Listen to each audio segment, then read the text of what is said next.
Welcome to the 1 Year Bible, the entire Bible in 1 year, cover to cover. May 21st. Today's reading is Job, chapters 1 through 3.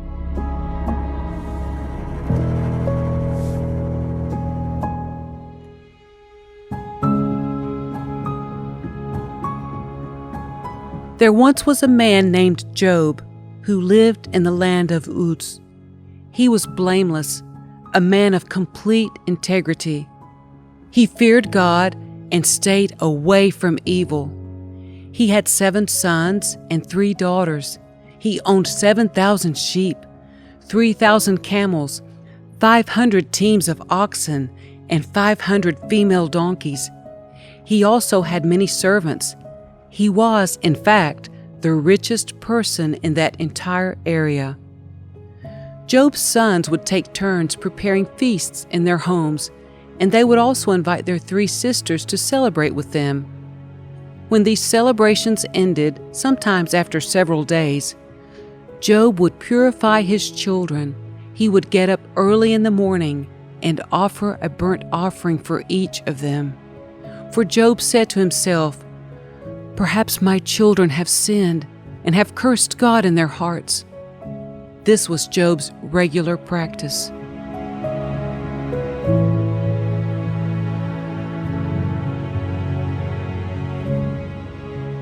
One day, the members of the heavenly court came to present themselves before the Lord, and the accuser, Satan, came with them. "Where have you come from?" the Lord asked Satan. Satan answered the Lord, "I have been patrolling the earth, watching everything that's going on." Then the Lord asked Satan, "Have you noticed my servant Job? He is the finest man in all the earth. He is blameless, a man of complete integrity. He fears God and stays away from evil." Satan replied to the Lord, "Yes, but Job has good reason to fear God. You have always put a wall of protection around him and his home and his property. You have made him prosper in everything he does. Look how rich he is. But reach out and take away everything he has, and he will surely curse you to your face." "All right, you may test him," the Lord said to Satan. "Do whatever you want with everything he possesses, but don't harm him physically." So Satan left the Lord's presence. One day when Job's sons and daughters were feasting at the oldest brother's house, a messenger arrived at Job's home with this news. "Your oxen were plowing, with the donkeys feeding beside them, when the Sabaeans raided us. They stole all the animals and killed all the farmhands. I am the only one who escaped to tell you." While he was still speaking, another messenger arrived with this news. "The fire of God has fallen from heaven and burned up your sheep and all the shepherds. I am the only one who escaped to tell you." While he was still speaking, a third messenger arrived with this news. "3 bands of Chaldean raiders have stolen your camels and killed your servants. I am the only one who escaped to tell you." While he was still speaking, another messenger arrived with this news. "Your sons and daughters were feasting in their oldest brother's home. Suddenly a powerful wind swept in from the wilderness and hit the house on all sides. The house collapsed, and all your children are dead. I am the only one who escaped to tell you." Job stood up and tore his robe in grief. Then he shaved his head and fell to the ground to worship. He said, "I came naked from my mother's womb, and I will be naked when I leave. The Lord gave me what I had, and the Lord has taken it away. Praise the name of the Lord." In all of this, Job did not sin by blaming God.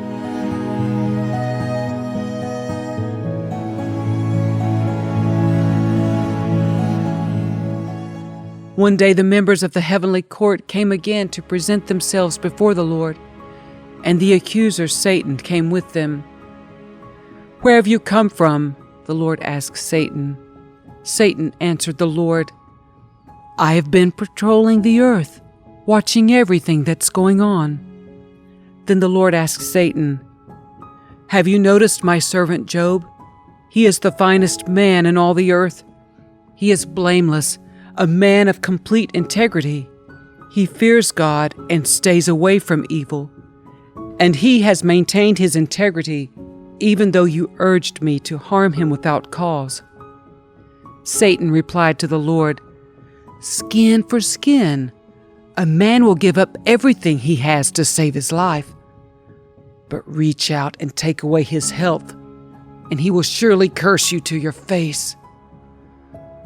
"All right, do with him as you please," the Lord said to Satan, "but spare his life." So Satan left the Lord's presence, and he struck Job with terrible boils from head to foot. Job scraped his skin with a piece of broken pottery as he sat among the ashes. His wife said to him, "Are you still trying to maintain your integrity? Curse God and die." But Job replied, "You talk like a foolish woman. Should we accept only good things from the hand of God and never anything bad?" So in all this, Job said nothing wrong. When 3 of Job's friends heard of the tragedy he had suffered, they got together and traveled from their homes to comfort and console him.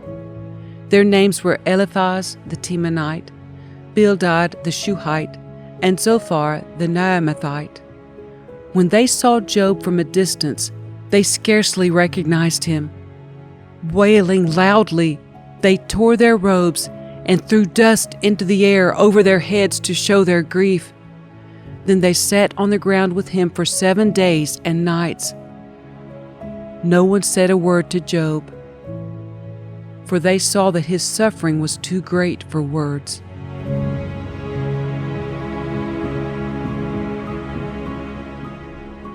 At last Job spoke, and he cursed the day of his birth. He said, "Let the day of my birth be erased, and the night I was conceived. Let that day be turned to darkness. Let it be lost even to God on high, and let no light shine on it. Let the darkness and utter gloom claim that day for its own. Let a black cloud overshadow it, and let the darkness terrify it. Let that night be blotted off the calendar, never again to be counted among the days of the year, never again to appear among the months. Let that night be childless. Let it have no joy. Let those who are experts at cursing, whose cursing could rouse Leviathan, curse that day. Let its morning stars remain dark. Let it hope for light, but in vain.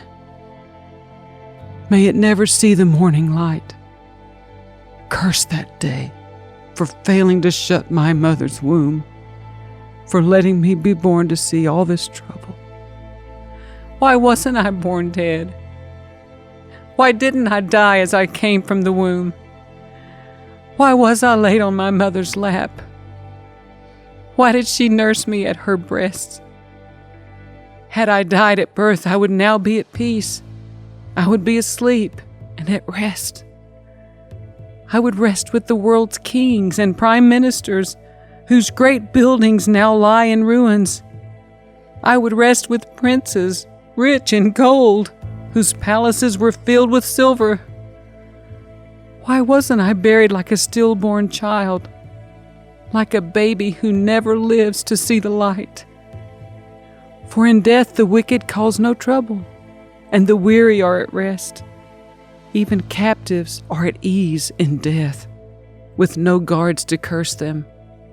Rich and poor are both there, and the slave is free from his master.